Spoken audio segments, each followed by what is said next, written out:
Amazing. Thanks, Nikkei. Hi, everyone. What an amazing and thoughtful session. I'm so excited to get into the next session with everyone.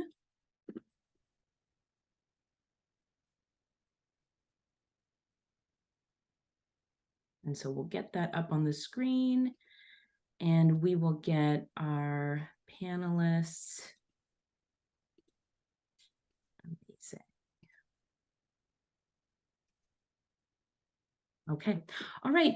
Thanks, everyone, for joining us, and welcome to our 2 o'clock session, Eastern Standard Time, Magnify and Multiply, How Diversity, Culture, and Community Fuel Scaling Success.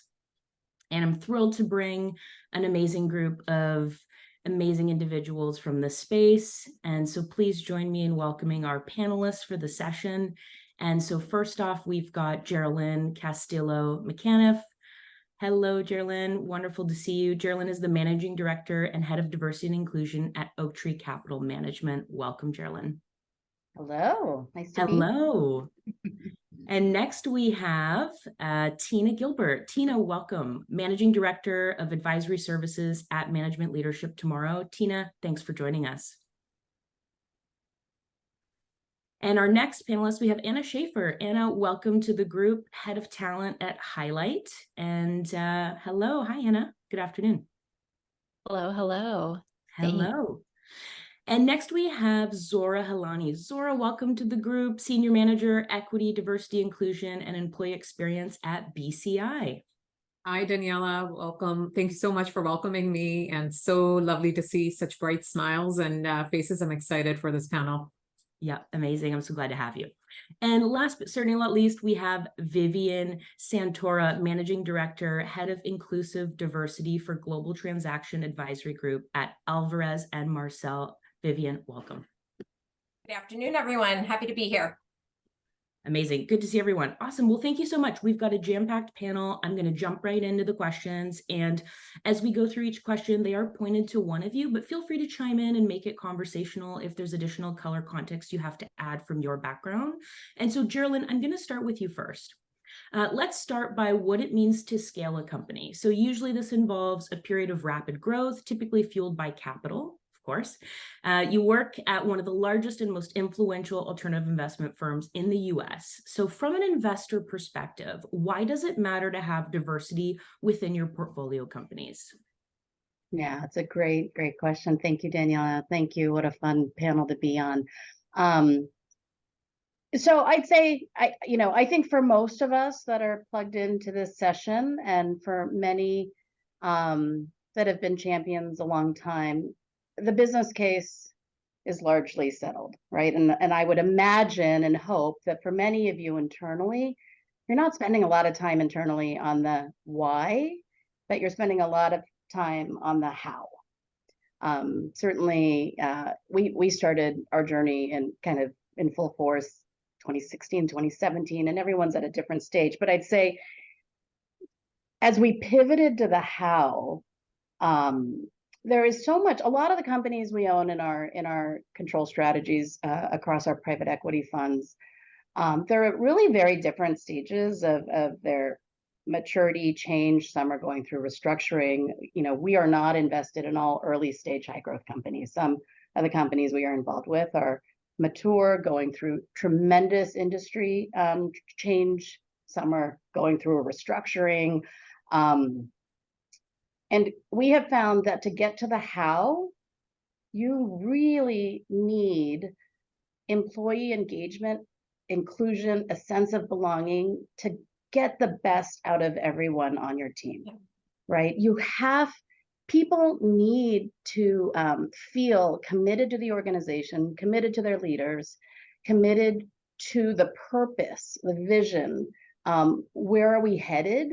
And I think it's really hard to get to those outcomes unless there's clear dialogue from the top about the importance of diversity and the importance of bringing everyone's full self to work, so that we can stop worrying about all of the things that we used to worry about how we come, how we speak, and when we bring our ideas and we can get to work.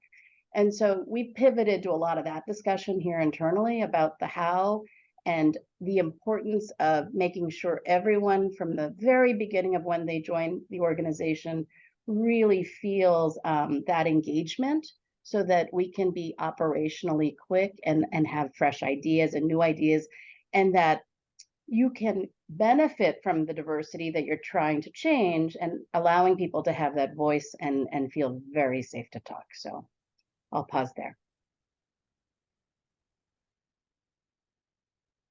I'm so glad you started with that, because I think people still bring up the business case, right? And I think it also depends on the audience. I do think there's some people that we still might have to pull along and make that business case. But for most, I think it's a full stop. I mean, for decades now, the research indicates you will be more financially successful with a diverse workforce. And now pivoting to the moral case or focusing on belonging is certainly, I think, where everyone's headed.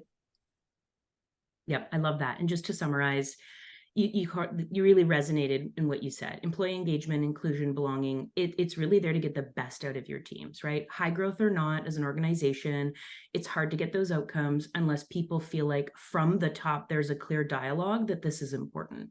And then we can focus on the work. I love that so much. So thank you, Geraldine, and thank you, Vivian, for chiming in. Fabulous. We'll go to the next question, and I'm going to direct this over to Tina. Tina, you've got a consulting background. You're in the consulting space. You bring a unique expertise and perspective objectively. And so when you think about a company and how they approach their EDI efforts, what type of guidance do you give your clients around scaling EDI in a growing company?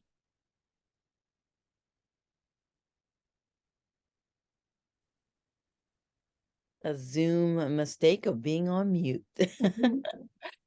So it's interesting. I've now been at MLT for about 3 years, and while I've only been there for 3 years, we literally have over 20 years of experience of like partnering and working with organizations. And it still comes down to 3 things that are really needed to scale. And it builds on a little bit of what was just talked about. The first one is understanding your root causes. So many organizations might be out there trying to get the quick fix and like, okay, just tell me what others are doing. But the ones that really are making an impact, or ones that are finding out specifically what are the root causes that are happening within our organization. And that means tapping into all of the data and insights to get to belonging, engagement, and those type of things. The second one is leveraging that data, feeling comfortable that there is knowledge within the data that allows you to understand not only what the majority of the organization is feeling and how they are dealing with this change, but what those pockets of potential exclusion are also feeling and where they might live with inside of an organization. So the second thing we really focus on is using the data both on the front end and helping you to solidify your root causes, but also on the back end to ensure that you have the right measurements and accountability in place. And then the third thing is, like any good strategy, prioritize. So many people literally start pulling together lists of, multiples of things that they have to do, but instead pick 3 to 5 things that are really connected to how you want to move the needle and focus and get really good at those things. We recognize that D&I is only one of multiple priorities that an organization is set up to do. And so when you come in with a kind of that vast D&I list, you find yourself kind of just going to initiative versus really making sure that you're having the impact that you want to have and the outcomes that you want to get. I love that so much. And so, I'm hearing consulting background. With that comes a wealth of knowledge, not just from your own experience, but also the folks that are within the partnership, within the consulting firm, which is compounded, which is amazing. And then you highlighted 3 big things, which I'll just summarize: understanding your root causes, using data on the front end to figure out what are they, validate them. And then on the back end, using it for accountability. And then the third, prioritizing. And I love that. And that's a lot of what we do here at Diversity as well. So thank you so much, Tina, for adding that. Can I comment on one thing? I love Please that, do. Tina, at the end, because one of the things that, again, like 2.0, right? If you don't measure outcomes, you're so right. I think a lot of organizations just stand up a bunch of initiatives and programs. And so for example, one of the things, we have a very successful mentorship program, but now we are measuring, if you participate, is your attrition rate significantly lower than if you don't? If you participate, is your promotion rate different, right? Like, and so teasing that out so that you can pivot your programs. Frankly, resources, we're all on tight budgets. Shut down programs that you're not getting efficacy in, and doubling down in areas where you can, and you need that data, and you need the KPIs and those measurement tools to make those decisions. Just it's like the whole concept of operationalizing DEI and treating it like a business. Exactly. I think that's some great, like, tough love advice, Geraldine. I think sometimes we like build something and then we hold on to it so tightly because, you know, you want this concept of like, don't take it away, or, you know, maybe one person is getting value. But I think taking that really critical eye to invest in the things that truly are delivering the most value is, yeah, words that need heard. And then Good stuff. connecting it right with business, right? There's so many parts of our business that we are prioritizing, that we're understanding the root causes, that we're measuring. Why should we think of DE&I in a different way? Yeah. I love it. Thank you. Thank you all for your perspective. Anna, I'll piggyback off of sort of what you were just saying, and we'll jump into sort of a line of question for you. So it's often said that the biggest bottleneck for scaling at companies is actually capital.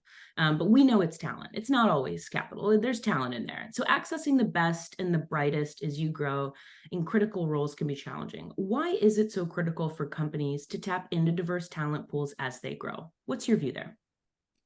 Yeah. So my background, I've been at multiple early stage companies. So I've been in that like double digits to triple digits type of company growth. And I think for me, the biggest thing is that diversity shouldn't and frankly can't be an afterthought. And when we talk about diversity and, I think ways of framing it, underrepresented talent, historically excluded talent.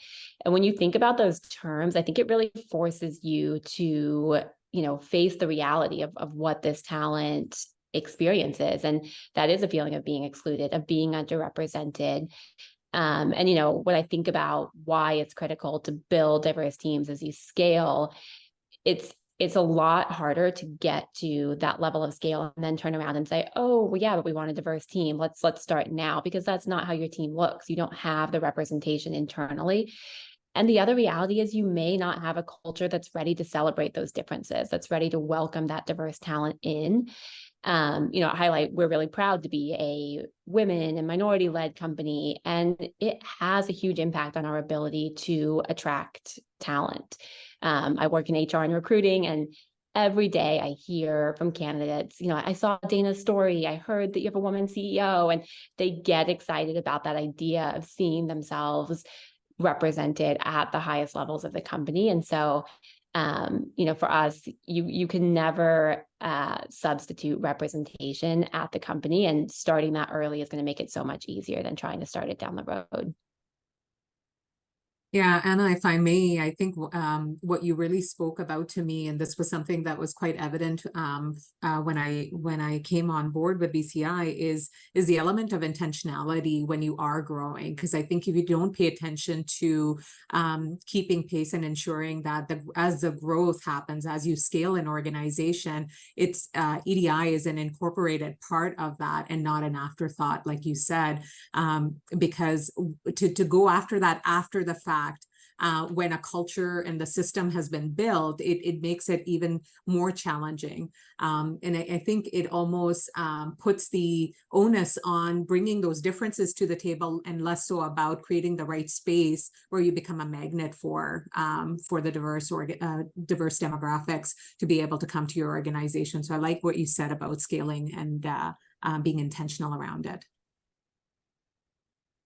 If I could add one other thought, I think it's both capital and talent, right? I think they're interconnected, right? So for, a private equity's ability to meet stakeholder demands, to access the capital or win deals and compete for talent, it's, increasingly contingent on progress against DEIB metrics, right? So all of those things, feed into one another or touch one another. And I think that if firms don't, continue to prioritize DEI, they risk losing the best deals, but also the best people.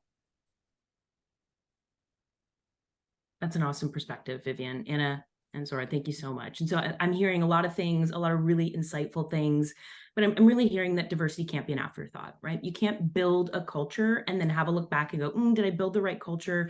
I didn't prioritize diversity. It needs to be prioritized right at the gate.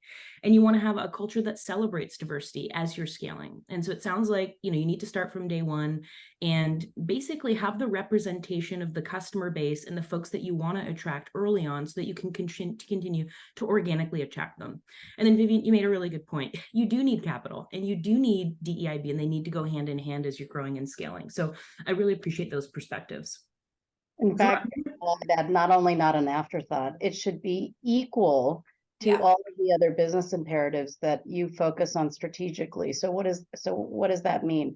It has to have adequate budget that is, scrutinized in the same way the rest of your business. You need to measure return. I'm a big believer that it shouldn't sit within HR. It should partner with HR, but it needs to partner with all parts of the business, because it has to partner with consumer facing, with sales, with marketing. There's just so many aspects that it touches, and you have to treat it that way in order for the rest of the organization to believe that it is that way. And those are all indicators. If you don't have a senior executive with the role at the firm, what is that signaling? If it's just kind of a side hustle for someone and you've asked someone to take it on, in addition to so many other responsibilities, you're signaling all of the wrong things about how much you actually do value it. Yeah, that's a really, really good point. Yeah, you're getting some claps and thumbs up from the audience. I'm sure that resonated, Geraldine. Thank you. Zora, I'm going to pivot over to you. You've recently undergone a fulsome DEI assessment organization-wide to understand not just the demographics across BCI, but levels of inclusion across your employees as well. What did you uncover that was surprising to you, and how did the data contribute to your overall strategy and plan? Yeah, so thanks for that question. And I would love to hear thoughts from our panel members around this. But I guess when we started on our journey, we, really tackled some of that low-hanging fruit, and it was quick and easy to go after. And once I came on board and took a look at some of the elements that had been articulated in our 3-year strategy, what I felt was missing is the data component, being able to evaluate and assess current state. And so we went down a journey over the last 18 months to be able to measure and assess the E, D, and I of our organization. And, from an equity standpoint, we did a full-scale review of all of our HR policies, programs, and procedures from an equity standpoint to see where are the gaps, where are the opportunities. We built these programs. Are we having unintended consequences for various demographic base?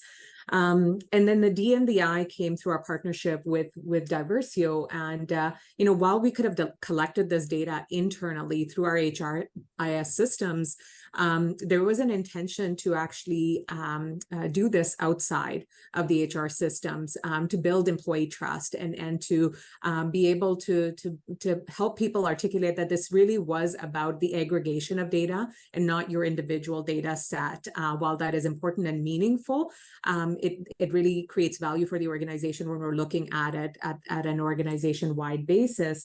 And I think the biggest surprise for us, I mean, in some ways, we were validated. We have a highly diverse workforce, and you know, we have grown in significant size from 2 to 700 over the last 6-7 years.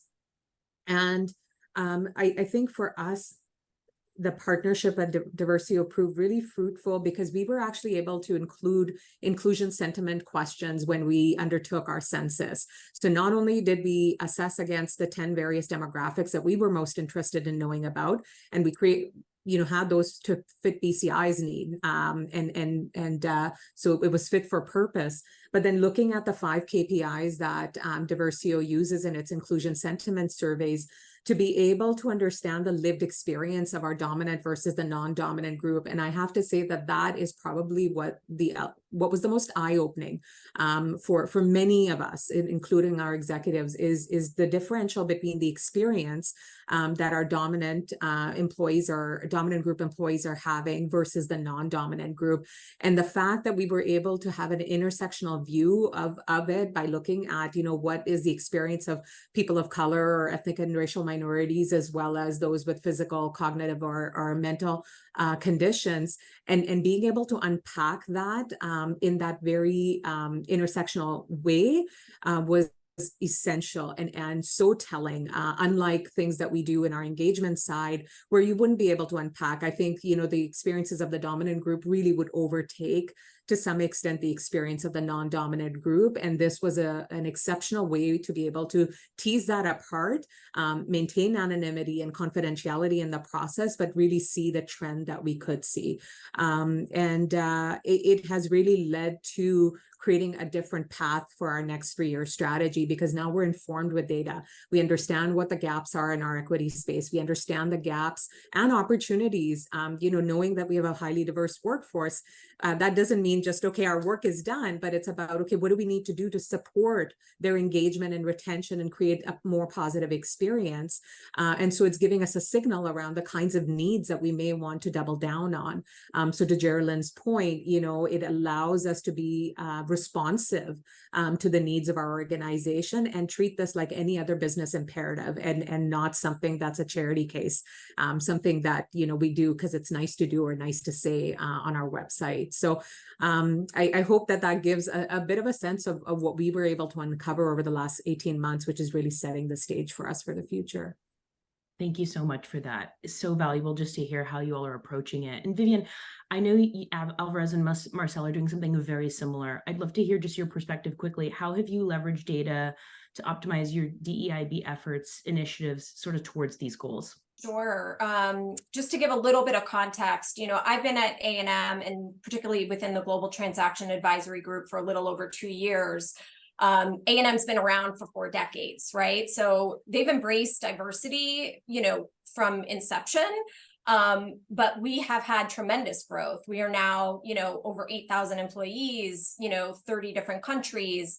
But despite how much we've grown, everyone is bound by our core values, and inclusive diversity is one of those. So when I arrived, I think it would be highly inappropriate for me to come in and sort of say, this is what we're doing, right? We're just going to throw some initiatives out there. I think everyone's talked about, you need to be deliberate and intentional and thoughtful in the process. So that is what the data allowed us to do. We let it drive our initiatives, right? So we've now conducted 2 diversity and inclusion surveys. So we've done them annually within the US practice, for example, and the goal has always been to hold ourselves accountable. And we do that by, looking at our strengths and certainly doubling down on those, but identifying any systemic bias in the system or pain points, and then ultimately taking action. So now what we do is we look at those, several capacity areas that we're measuring. So workplace flexibility, safety, fair management, career development. And we've also leveraged what we call an equity change team. So we have 20 plus individuals from across the practice representing various years of tenure, different geographies, so representing different offices, different lived experiences, because DEI does not live with one person. It is everyone's responsibility. It is leadership's responsibility. It needs to be in our DNA. But sometimes you need folks who are committed and dedicated and helping to evangelize, right, the work. And in doing that, we're taking the data, we're looking at, say, those top pain points and allowing ourselves to focus, do the legwork and research, and come up with actual solutions. So for example, one of the areas where we got a lot of feedback and qualitative responses was around our parental leave policy. We had a committee, we took a look, we did benchmarking to see where we were in the market, and we brought that to leadership. And then this past year, we have increased our, number of weeks on parental leave. So, we're definitely letting the data drive our efforts. And, I'm really excited because we also hired a new amazing global L&D leader, Larry Ferrara. And I'm really excited to work in tandem with him because we want to infuse this work across, career development and learning. Again, it shouldn't always be this separate thing. We want it to be infused in our efforts. And just to pick up on that last piece, I think that really speaks to how you scale this thing, because I think, you're the one individual. And in some ways, I agree with Geraldine about not having this be an HR topic and it having its own legs. Now, while I am part of the HR department and the team, I think for me, one of the ways in which we've been able to scale is to be able to empower and engage and inform the HR business partners or the other centers of excellences around how they need to interpret this work in what they do so that they become the change makers, they become the advocates, and are able to start seeing their work from a different lens. So they become, workers in this work with you, and are not just the consumers of the work, Vivian, that you put together as part of your team. So hopefully that's what you're seeing in terms of this partnership as well, because it's certainly my experience. I think a really fantastic point, and something that I have seen, having gone through a few different stages of scale, is often that DEI starts inside the people function. And a lot of times getting to that certain level of scale, it does sort of require being a standalone function. And I think the point that was made earlier of when that happens, regardless, DEI has to have that seat at the table. It has to be represented at the highest executive level. But that's something I've noticed with scale. And I think it's a great point of it really soaking into the programming, the culture, the values that comes from an HR team, and then making sure that we're continuing to elevate that at the highest level of the company and often becoming more of a standalone function at whatever point of scale the business makes sense. Very, very good stuff. And I'm just going to summarize again a few of the lines that really resonated. DEI does not live with one person. I think that's huge. That's the key to scaling. Everyone needs to push the mission forward and be on board. And so I think you said it really well, have their fingerprint on it, right? Feel as though they're part of the change versus being told or having to push something that they don't feel the attachment to or the why. And then to wrap it all together with what Vivian had talked about, data drives your efforts, right? Making the right decisions on where you're going to focus on solutions and making change, and then of course measuring it. And so thank you. That was really well put. I'm going to move up to back up to Anna, and we're going to kind of pivot a little bit and talk a little bit about, actually, I apologize. We're going to move all the way up to Geraldine, and we're going to chat a little bit about one of the partnerships that you all had launched in relation to talent. So Oaktree partnered with Apollo and Eris to launch a really exciting program to get more diverse students interested in alternative finance called Alt Finance. I can't wait to hear about this. Tell us more about the program and how much more diverse slate of professionals could translate into more DEI success in the industry. Yeah. So we launched from the ground up. It was truly a startup, and it felt so entrepreneurial working on it together. A nonprofit called Alt Finance, focused on and we brought in MLT. So Tina, I'm so excited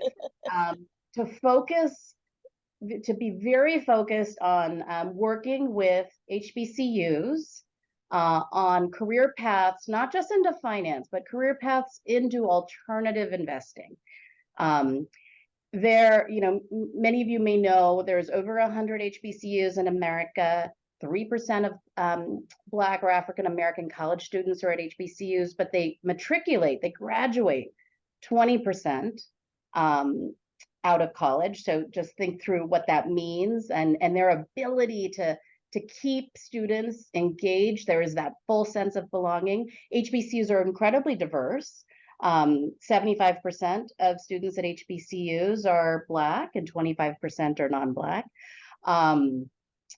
And we had found that there are career paths that had historically done a really wonderful job, in particular, law, medicine, engineering, a wonderful job cultivating and supporting talent, but our industry had not. Number two, I think it is, we are at a time when I think for decades, many companies have been very insular and focused on how do I, as a company, recruit more diverse talent. Yeah. And I think what has changed, and certainly this is our feeling with this organization, if you want to lead in your industry, you have to think way beyond how you're going to expand the pool of talent for your firm. You have to think really creatively about how you are going to expand the pool for the industry. And that means that there's going to be plenty of incredible students that you're going to help support get jobs away from you. And then that is something that you have to embrace. And if you want to lead in the industry, that's part of the framework. And for us, we knew that if we wanted to do something impactful for the industry, we are so much stronger partnering with Aries and Apollo. We all bring different gifts to the table. We're all in the same business, but we have different, we have different leadership, we have different networks, we have different relationships. And we also, you know, there's a lot of helicopter recruiting that takes place on campuses, especially at HBCUs, where people let me come in, go to a career fair and try to, you know, identify a few students and bring them to my company.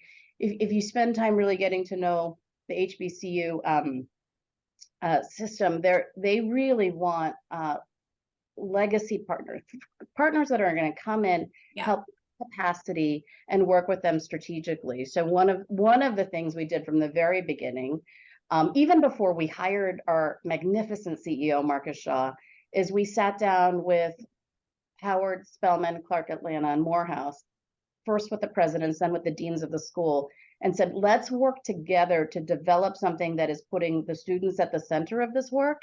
And we're not going to create something on our own and just say, here it is, presented. Why don't you help me find students that would be interested? Let's sit down. Let's work with your professors. Let's not try to replace what's already happening on campus, but let's be accretive.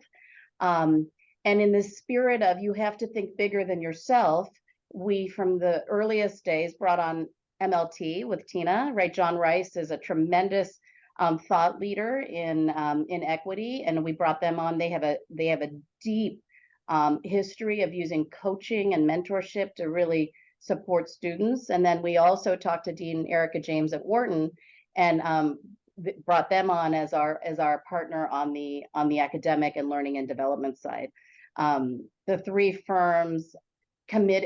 Another thing, when you start a nonprofit, we didn't want our CEO to focus on fundraising from the very beginning. So the three firms committed $3 million a year for 10 years, so $90 million, in order to say, let's go at this and build something that is going to be sustainable. Let's take fundraising off your plate from the beginning, and let's focus on the students. Let's focus on the program. When we've expanded to now include 8 HBCUs. Any student that comes into the program who has a need gets a scholarship, up to 3 years of scholarship, up to $45,000 all in for the 3 years. They get a coach from MLT.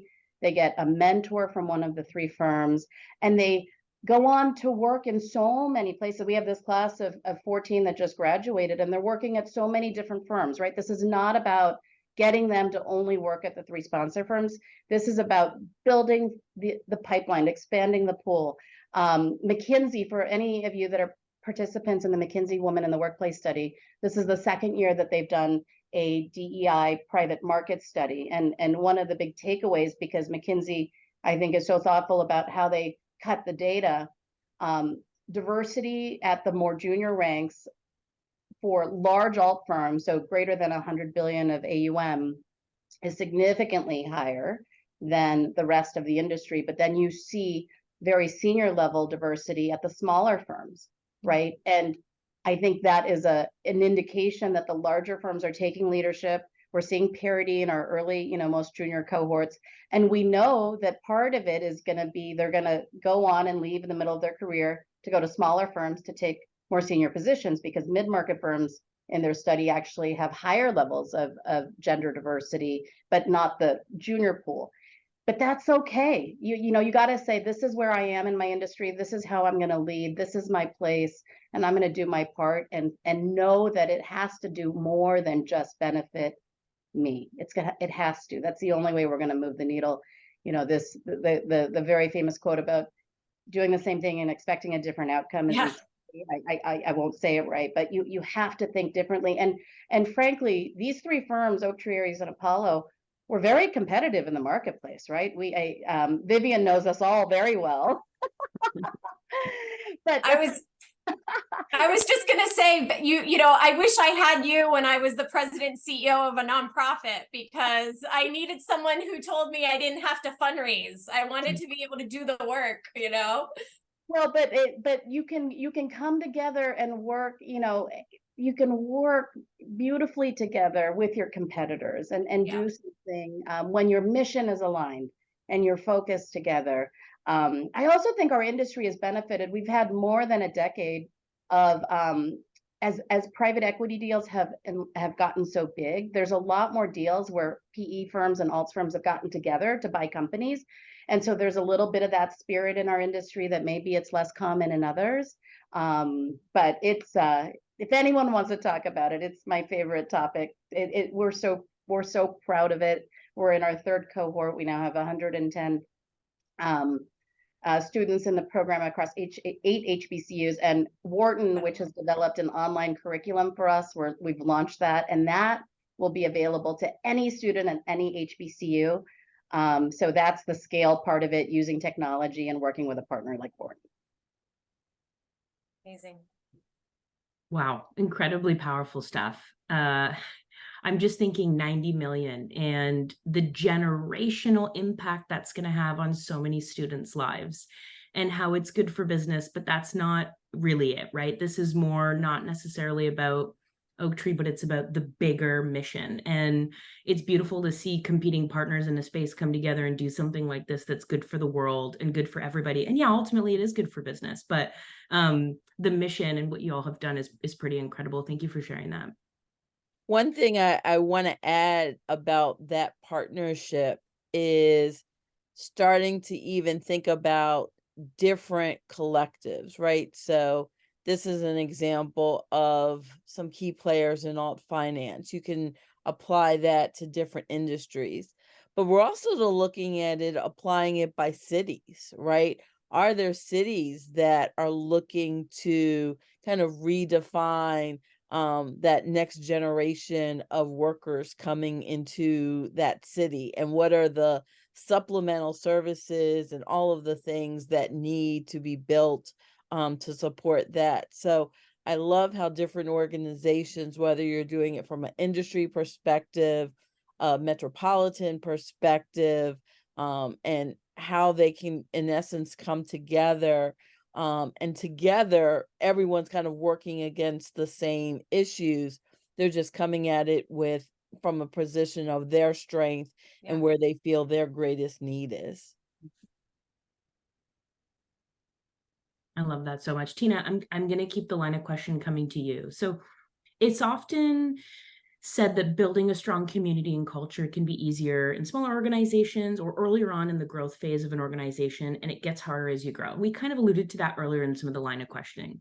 Is this true in your experience? And if so, how does this happen? And how can companies ensure a sense of belonging, a sense of purpose as they scale and grow?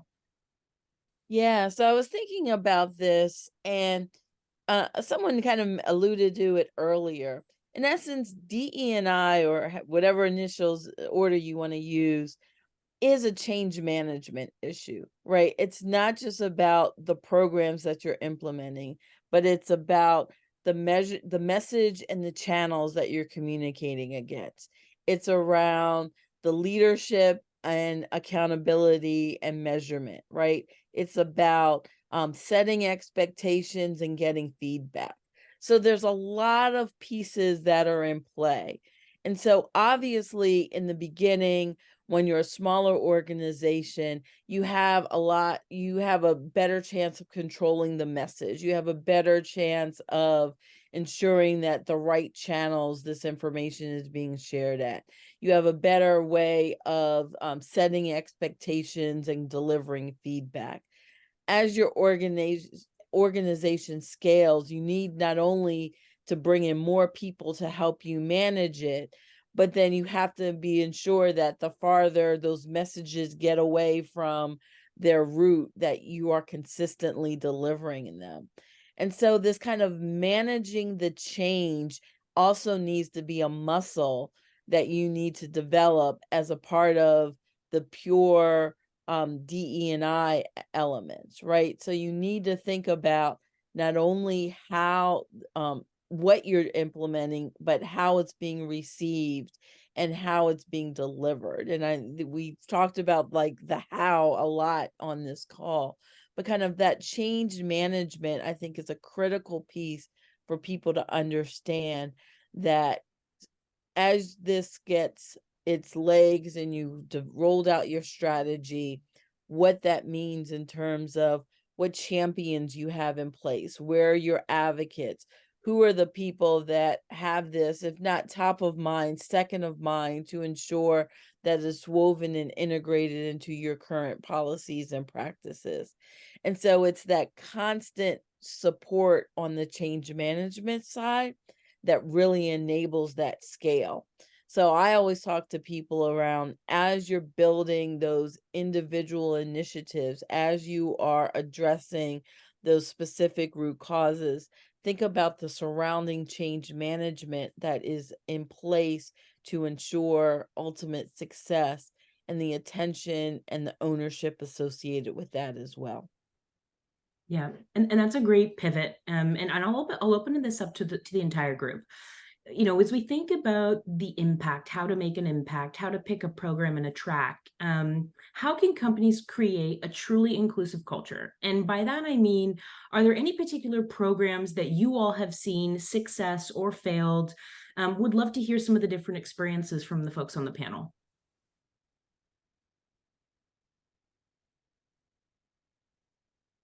I'll give a couple of thoughts. I loved what was mentioned earlier around measuring not only diversity, you know, what is the makeup of our team, but also inclusion. That's something that's, you know, relatively new. I've started doing that in the last few diversity surveys, but has been so telling to really deeply understand the lived experience and the experience at the company that some of these underrepresented groups are having. You know, for us, it's been a combination of things. We're still early stage, and I think I spoke about this a little bit earlier, but really building so much of the foundational programming, building DEI into that. You know, it can't happen in a vacuum. It can't not be considered in performance management, L&D, engagement, communications, all hands, like critical company-wide programming has to have a DEI consideration. And for us, a couple of the tactical things that have been meaningful over the last, call it 6 months to a year, we've really started being more intentional about acknowledging and celebrating our differences and not making that a DEI-led initiative. We do it in all hands. We do it in company-wide Slack channels. We do it across leadership. It can't just be DEI in a silo championing some of these things. And the other one that we've talked a lot about is really just creating communities of support. And I think as you scale, like thinking about, do those communities evolve and change? Do they spin off? Do they, you know, break into sub communities?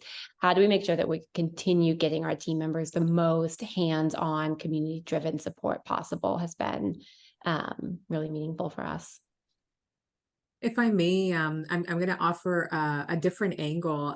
While I agree with Anna's approach and what has been stated, I think for me, it came down to really thinking about what behavior gets rewarded.